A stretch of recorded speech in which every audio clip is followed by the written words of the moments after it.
Mapagpalang araw po sa inyong lahat. Welcome to DJ Sean Stories. Turn on your notification bell, like and subscribe para sa crime stories araw-araw. Magandang hapon mga kababayan. Meron yung makeup sa kahapon. Gabi sa kahapon. Makeup gabi sa kahapon. Kasi di ko hugas yung face ko. Pero marunong naman ako mag-Tagalog na yon. Hindi kaya. Kaya naman ako mag-Tagalog. Hindi. Marunong. Kasi.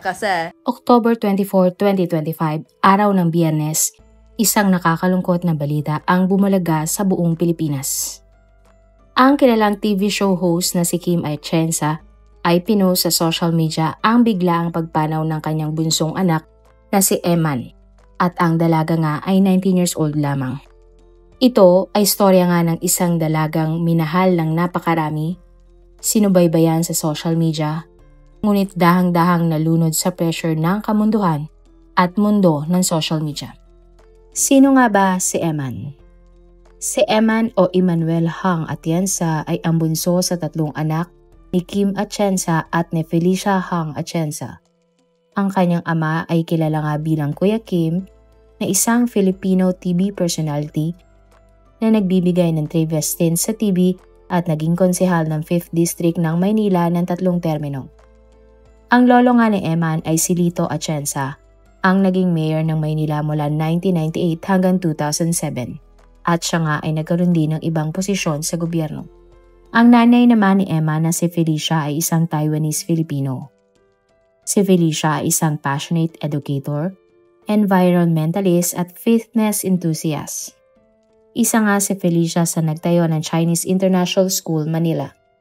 Bago yun, ilang taon nang nagtatrabaho bilang broker ang nanay ni Eman na nagtapos ng maraming kurso. Siya nga ay ipinanganak ng February 8, 2006 sa Maynila. Ang kanyang mga kapatid ay sina Jose III at Eliana. Si Eman ay lumaki sa isang bilingual na bahay kung saan English ang pangunahing wika. Nag-aral nga si Eman sa International School, Manila at kalaunan naman ay nag-aral sa International School, Manila. Taong 2024 nang kumuha nga si Eman ng kursong Intensive Art and Design sa Parsons School of Design Summer Academy sa New York sa Amerika. Sa murang edad, nakasanayan na ni Eman ang mga ilaw ng kamera dahil lumaki siya sa isang pamilyang kilala sa larangan ng telebisyon at politika. Ngunit kahit lumalaki sa ginhawa, ang pagpapalaki sa kanya ay napuno ng disiplina. Bata pa lamang si Eman, nakitaan na siya ng talento sa art, communication at fashion. Mahilig siyang mag-drawing, sumulat at magpahayag ng saloobin sa pamamagitan ng art at salita. At taong 2023 nang sumali nga siya sa Digital Influencer Division ng Sparkle GMA Artist Center na Status by Sparkle. Si Eman ay inilarawan nga bilang isang up-and-coming influencer, fashion lover at Gen Z personality. Kilala nga siya bilang mabait, outgoing, friendly at bubbly. Nagiging guest nga siya sa iba't ibang programa online at offline. Aktibo rin siya sa pagmomodelo at fashion. Pero bukod sa pagiging fashionista, isa sa mga hilig niyang gawin ay ang mag-rock climbing. Dumadalo nga si Eman sa mga workshop tulad ng Farah Models Philippines at Coco Russia Model Camp sa New York. Ang runway debut nga ni Emma ay sa Venn Fashion Week ng taong 2022. At dahil nga sa panahon ng TikTok at Instagram, naging madali para sa mga kabataan na magkaroon ng sarili nilang boses. At si Emma nga ay ginamit ang mga platform na ito hindi lamang para magpasikat kundi para magsabi ng kanyang saloobin. Marami nga ang humanga sa confidence ng dalaga at napukaw ni Eman ang atensyon ng mga netizens. Nakilala nga siya bilang Konyo Final Boss, isang content creator na nagsasabi ng katotohanan sa magaan ngunit malalim na paraan. Marami nga ang naaaliw sa dalaga, pero mas marami ang nakaka-relate, lalo na ang mga kapwa niya Gen Z. Hindi natatakot si Eman magsalita tungkol sa anxiety, depression at self-healing. At sa bawat video niya, ramdam mo ang sincerity ni Eman. At para nga sa iba, siya ay simbolo ng modernong kabataan, matapang, matalino, may pribilehiyo ngunit may malasakit.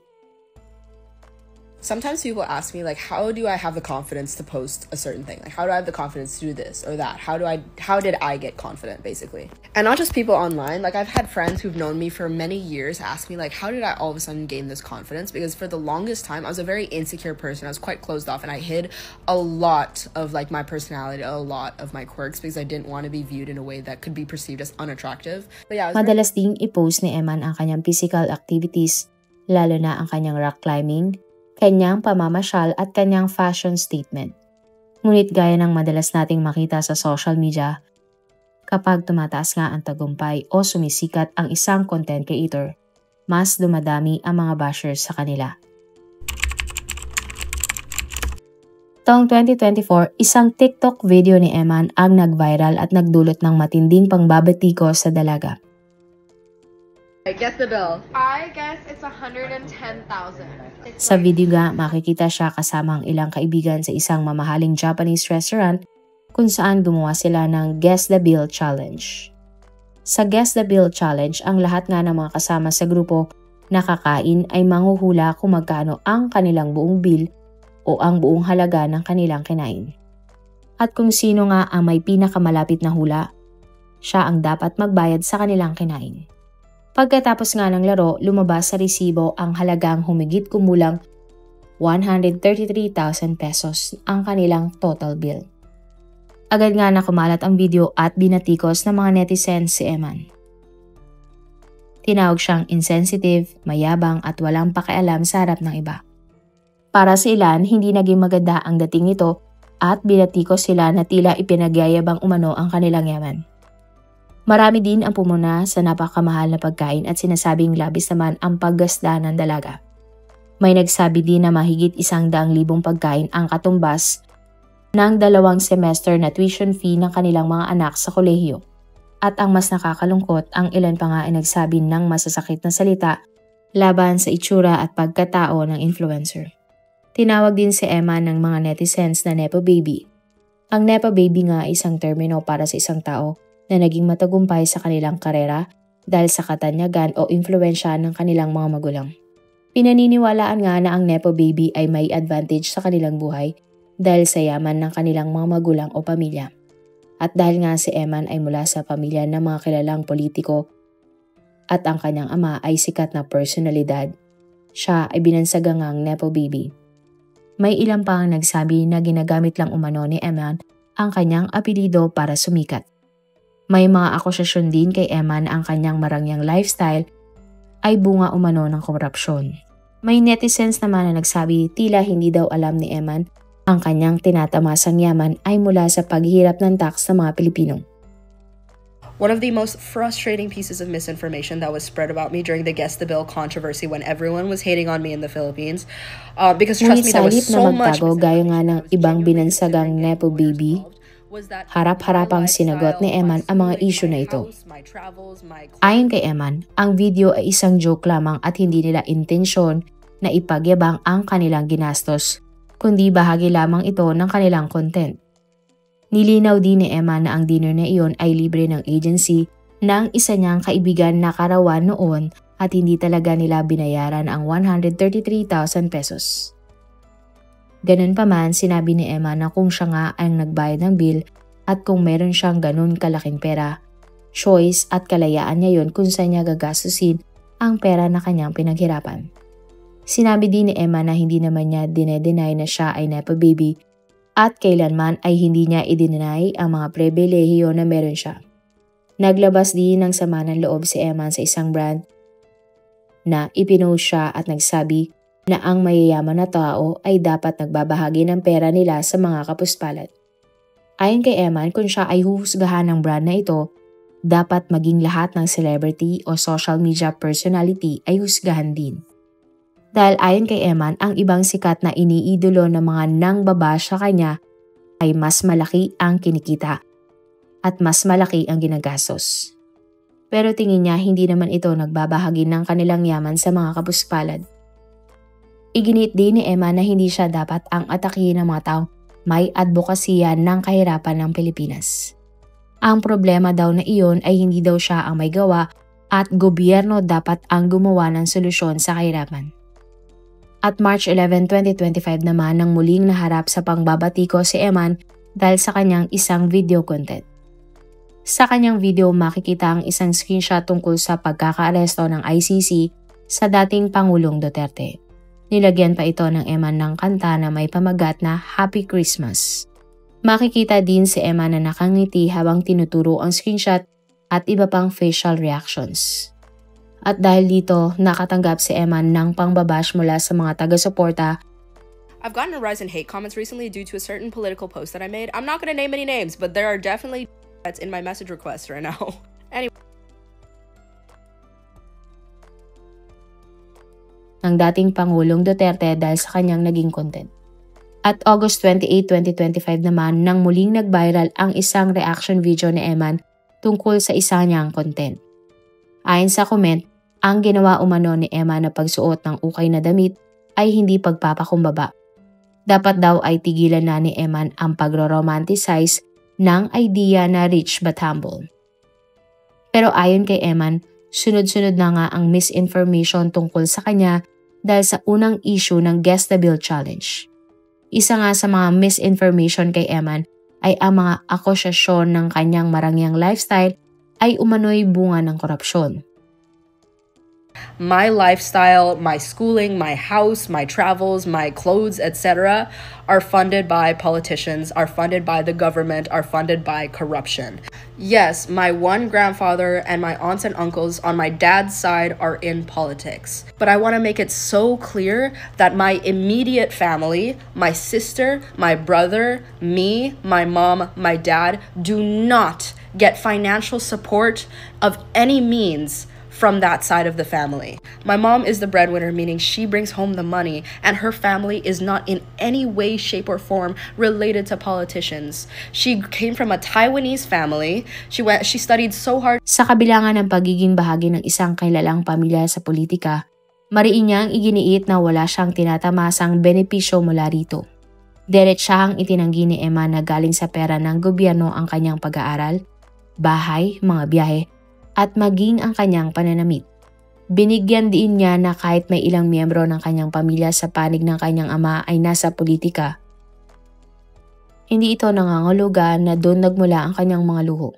Git pa ni Eman, ang kanyang lifestyle ay bunga ng sariling pagsisikap ng kanyang immediate family at hindi dahil sa isyu ng katiwalian. Ang mga hinarap na pagsubok ni Eman. Habang lumalaki, nakaramdam umano si Eman ng kakaibang pressure. Ang pressure na maging perpekto. Perpektong anak, perpektong estudyante, perpektong influencer. Sa murang edad, nagsimula na siyang makaramdam ng pagkabalisa at lungkot na hindi niya maipaliwanag. Taong 2019 nang tinangka nga ni Eman na kunin ang sarili niyang buhay. Dahil doon, siya ay na-diagnose na may clinical depression. Nagkaroon ng gamutan si Eman pero ayon sa kanya, hindi angkop ang gamot na ibinigay sa kanya. Ang kanyang sakit ay dulot nga ng chemical imbalance sa kanyang brain na posibleng lumala dahil sa ilang mga pangyayari sa kanyang buhay. At taong 2022 nang sumailalim si Eman sa isang masusing psychiatric evaluation at na-diagnose nga na may sakit mentally. At nang taon din na iyon, itinatag ni Eman ang Mentally Manila, isang organisasyong pinamumunuan ng mga kabataan na naglalayong i-destigmatize ang sakit sa pag-iisip at lumikha nga ng ligtas na lugar para pag-usapan ang tungkol sa mental health. Ibinunyag din ni Eman na nagkaroon siya ng relapse sa kanyang karawan ng taong 2024. Pagkatapos niyang sumailalim sa intensive therapy session sa Los Angeles. Nabanggit din ni Eman na ilang beses siyang na-admit sa therapy centers, subalit may mga pagkakataong itinatago niya ang tunay niyang nararamdaman dahil ayaw niyang ma-disappoint ang kanyang mga magulang.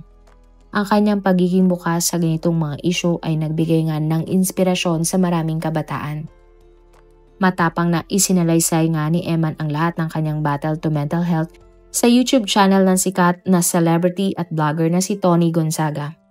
Sa kanyang blog na Tony Talks, idinitalye ni Eman kay Tony ang buo niyang kwento at bakit siya nagkaganon. Ayon nga kay Eman, hindi naging maganda ang kanyang karanasan sa kanyang yaya nang siya ay paslit pa lamang. Lalo na at laging busy ang kanyang mga magulang. Sinabi din ng dalaga na hindi lamang pisikal na pang-aabuso ang kanyang dinanas sa kanyang yaya, kundi verbal at physical. Sa murang edad, nararanasan nga ni Emma na pagsalitaan ng hindi magagandang salita at pinapanood siya ng mga hindi kaaya-ayang video. May ilan ding pagkakataon na siya ay pinapagalitan at sinasabihan siya na ang manika niya ang papatay sa kanya. Kaya naman sa murang edad may konsepto na si Emma ng tungkol sa pagpanaw. Iginit nga ni Emma ng mga panahon na iyon, hindi niya alam na mali pala ang ganong pamamaraan ng pagpapalaki at pagdidisiplina ng kanyang yaya. Kaya hindi siya nagsusumbong sa kanyang mga magulang. At nang dumating nga ng high school, kumalat ang mga pribadong video ni Eman sa buo nilang eskwelahan. Ayon sa isang kaibigan ni Eman, ang mga pribadong larawan niya ay isisend umano ng lalaki sa crush ni Eman para magustuhan umano ng lalaki si Eman. Pumayag naman si Eman dahil paniwala niya na baka nga magustuhan siya ng kanyang crush. At dahil teenager pa lamang noon, siya ay pumayag kahit ito ay labag sa kanyang kalooban. Ngunit wala siyang ka-idea na ito pala ay kanyang ikakapahamak at naging tampulan nga siya ng tuksuhan sa buong eskwelahan. 12 taon lamang si Emma na nagsimula siyang mag-therapy at unti-unti niyang tinanggap na may malalim na sugat sa loob na kailangan niyang harapin. Ibinahagi nga ni Eman ang kanyang karanasan sa pangungutya at pakiramdam niya hindi siya naging sapat at kung paano niya nararamdaman na kahit marami nang nakakakita na tila maganda ang kanyang buhay, may bahagi sa kanyang buhay na gusto niyang maitago. Pero sa huli si Eman ay nagdesisyon na kailangan niya ng pagbabago dahil gusto niyang maging inspirasyon. Binanggit niya na ang pagiging open tungkol sa kahinaan at ang sakit ay hindi kahinaan kundi kalakasan. At sa pamamagitan nga ng mga kwento ng gaya sa kanya, makapagbibigay siya ng pag-asa sa iba. Sa vlog, ibinahagi nga din ni Eman ang mensahe para sa mga kabataan. Na karapat-dapat silang marinig, karapat-dapat silang tulungan at hindi dapat nila itago ang kanilang pakiramdam dahil sa takot na sila ay mahusgahan. At bago nga matapos ang vlog, iniwan ni Eman ang mga katagang, "Love is the only thing stronger than hate." Noong unang bahagi nga ng taong 2025, lumipat si Eman sa Los Angeles, California. Ayon sa mga malalapit sa kanya, gusto ni Eman na magsimulang muli. Gustong tahakin ni Eman ang buhay malayo sa spotlight at malayo sa mga mata ng mga tao. Patuloy pa rin naman si Eman sa pagiging aktibo online. Ngunit mapapansin sa mga huling buwan ang pagbabago sa kanyang mga posts. At September 2025 nang sinabi ni Eman na siya ay magde-deactivate na si TikTok dahil hindi na daw niya nakikita ang authenticity ng online world. It is so frustrating and not only that, so tiring for people to constantly commentate on my life as if they know me as a person better than I do. It is so tiring for people to put words into my mouth that I never said. Maybe it's the language barrier, I don't even know. But I'm just gonna take a break from social media just for a bit, specifically TikTok. I'll probably be active on other accounts, but maybe I'll be gone for a couple days, maybe a month, I don't even know. Bye. Ganun pa man, sinabi niya na dahil sa patuloy na negativity na kinakaharap niya, nahirapan na siyang ipakita ang authenticity niya bilang content creator. Sinabi pa ni Emma na patong-patong na ang hate comments sa kanya kahit masaya siya mag-post sa mga bago niyang video. At tila nga apektado na siya sa mga negative comment na natatanggap niya online. Nakatanggap din daw umano si Eman ng mga banta sa kanyang buhay. At ayon nga kay Eman, nawala na ang totoong layunin niya kung bakit siya nag-post sa TikTok. Ang ipakita kung ano talaga siya at ano ang kanyang paniniwala. Mahigit 1 linggo nga nang muling nag-post sa TikTok si Eman. Sa kanyang huling post sa TikTok, makikita ang masayahin, bubbly, energetic at very positive na si Eman. Ngunit walang mag-aakala na yun na pala ang huling beses na makikitang ng lahat si Eman. At noong October 24, 2025, mabilis na kumalat nga ang balita ng biglaang pagpanaw ng social media personality na si Eman Atienza. Sa kanilang post, mababasa nga ang lungkot at pagluluksa ng pamilya Atienza sa pagkawala ni Eman. Mababasa din sa post ang mga katagang compassion, courage, and a little extra kindness in your everyday life. Ayon nga sa balita, natagpuan si Eman na wala ng buhay sa kanyang apartment sa Los Angeles. Marami nga ang hindi makapaniwala at marami ang mga tanong sa kanilang isipan tungkol sa pagkamatay ng dalaga. Matapos nga kumalat ang kanyang pagkawala, bumaha sa social media ang mga post ng kanilang pakikiramay. Marami nga ang labis na nalungkot dahil napakabata pa ni Eman at marami pa sana siyang mararating. Marami nga ang nanawagan na tigilan na ang toxic culture ng online hate at cancel culture. May ilan ding nagbalik tanaw sa mga post ni Eman. Mga salita na dati ay hindi nila binibigyang pansin, nababala na pala ng dalaga. Sa kwento nga ni Eman, may 5 mahalagang aral tayong dapat tandaan. Una, ang social media ay hindi sukatan ng tunay na kaligayahan. Ang mga ngiti sa post, ang saya sa mga video, madalas ay maskara lamang ng pagod at lungkot. Pangalawa, privilege ay hindi depensa laban sa depresyon. Kahit mayaman ka, sikat o may koneksyon, hindi maiiwasan ang sugat sa puso at pare-pareho lamang tayong tao. Pangatlo, ang mga salitang ating binibitiwan ay parang matalas na kutsilong kayang makasakit ng tao. Ang isang comment o pangasar online ay maaaring magdulot ng hindi maibabalik na pinsala sa damdamin. Minsan nga ang simpleng joke mo ay dahilan ng pag-iyak ng isang tao sa gabi. Pang-apat, ang paghingi ng tulong ay hindi kahinaan. Si Eman ay naging matapang dahil hindi niya itinago ang kanyang pakikipaglaban sa kanyang mental health. Sana nga ay mas marami pang tulad niya ang hindi matakot na humingi ng professional help tungkol sa kanilang problema sa pag-iisip. Panglima, maging mabuti sa bawat isa. Hindi nating alam kung sino ang sa paligid nating ang nakangiti pero nakakaramdam na pala ng labis na kalungkutan. Hindi natin alam na baka ang konting kabaitan ay sapat na para may ligtas ang isang buhay. Ang kwento nga ni Eman Atienza ay hindi lamang isang trahedya. Ito ay isang paalala na sa likod ng mga perpektong larawan at video, may mga nagtatago ng sakit.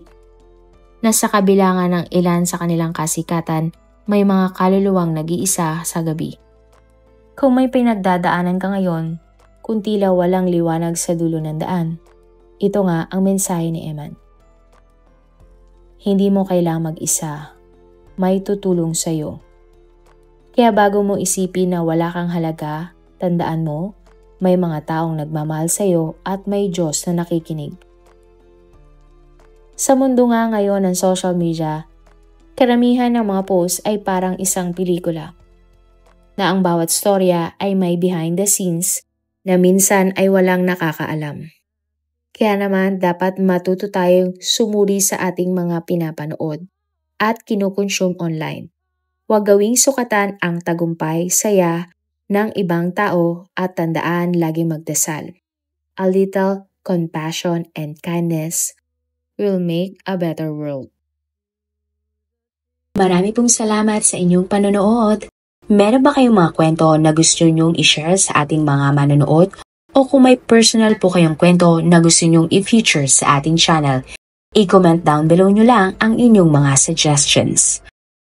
Para naman po sa dagdag kalaman, i-subscribe nyo din po at i-follow ang ating iba pang YouTube channel katulad ng Tagalog Facts and Mysteries by DJ Sean at Manila Boy Wonder Philippines.